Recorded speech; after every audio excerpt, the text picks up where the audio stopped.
L'ho conosciuto da sempre, perché era un arrangiatore di Mario Trevi che non compariva, che facevo gli arrangiamenti a Mario Trevi e a Aurelio Fierro per conto di un altro maestro. Lo conoscevo poi ai festival di Napoli. Io facevo parte dell'orchestra Nepeta e allora l'ho conosciuto lì, insomma, in quell'epoca lì, negli anni 60, insomma, penso.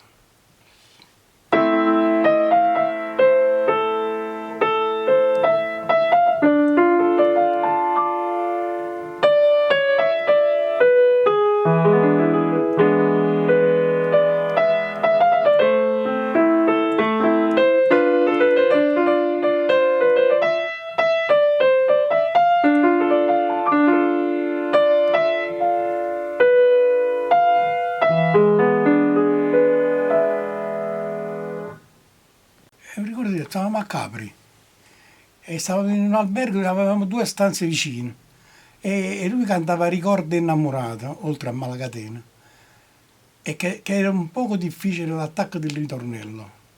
La cantava Nino Fiore, anche Malacatena cantava Nino Fiore, erano accoppiati in questa maniera. E lui tutto il giorno e anche la sera, nei giorni precedenti al festival, cantava sempre ricordi innamora, perché per lui questa nota era... E Mario Trevi veniva da un'operazione che si era fatta dei mesi prima e allora aveva paura di non prenderla bene quella nota e si studiava. Poi al festival la cantò benissimo, senza preoccupazione, e ci piazziammo anche bene il festival. Io vinsi perché io dirigevo Peppini di Capri e Gianni Nazzaro e vincemmo come Mi chiama Amore. E poi mi pare che si classificò al sesto posto Malacatena. Mi ricordo come la facemmo sta signora a me. Si doveva fare sta canzone per... Allora dall'ufficio di Pollio, che è il discografico di Mario Tre, come dobbiamo fare? Come dobbiamo fare? Allora io mi mise il pianoforte e feci una canzone così, stringhi da me, non avere...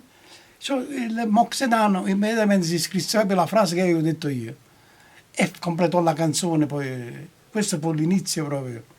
Poi al festival andò benissimo.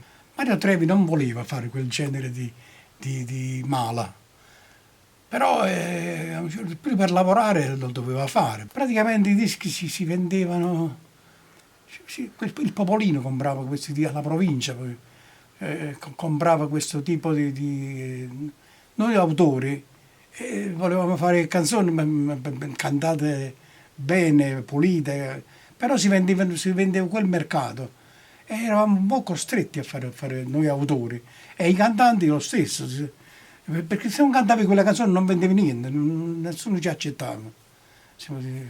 E allora fu un periodo nero proprio, ecco, la parola è giusta, è questo, un periodo nero.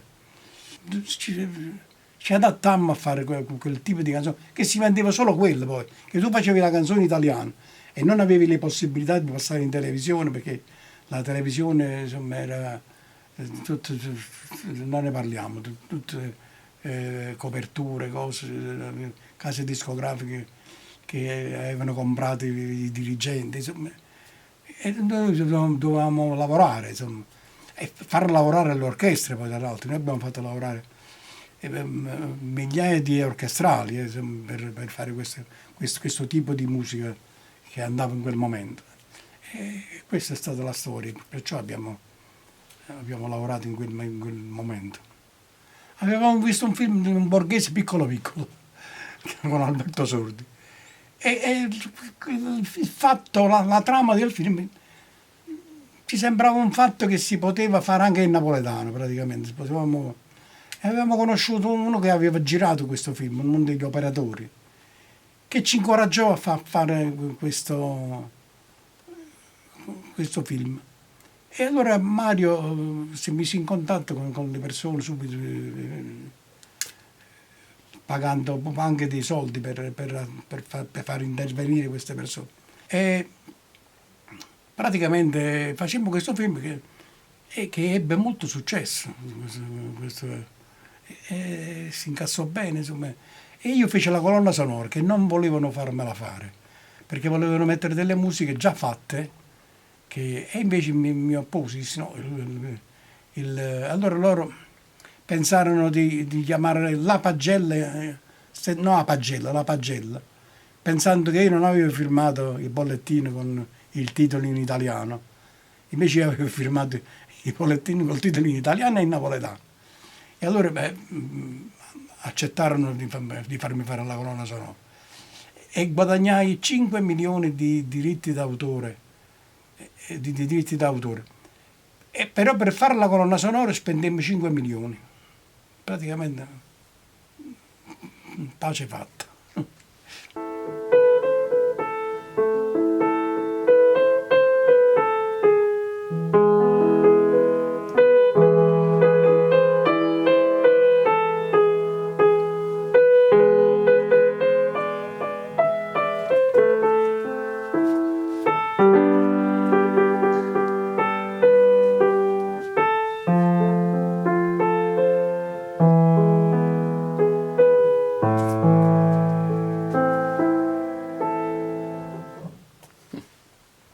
Feci questa canzone, cioè quando lesse il testo Mario Trevi, bocciò la canzone. Io la musicai lo stesso e la feci ascoltare a mia moglie. E mia moglie disse no, non fai queste cose, ormai sono superate. Invece quando Mario Trevi venne a sentire la musica, disse no, questa cosa la faccio. E accettò di farla, insomma, diede torto a mia moglie, che fece successo, un buon successo la canzone. Partecipò a un festival che vinse lui. Vinse il primo premio a un festival che si fece allora, il Festival di Canale 21, mi ricordo.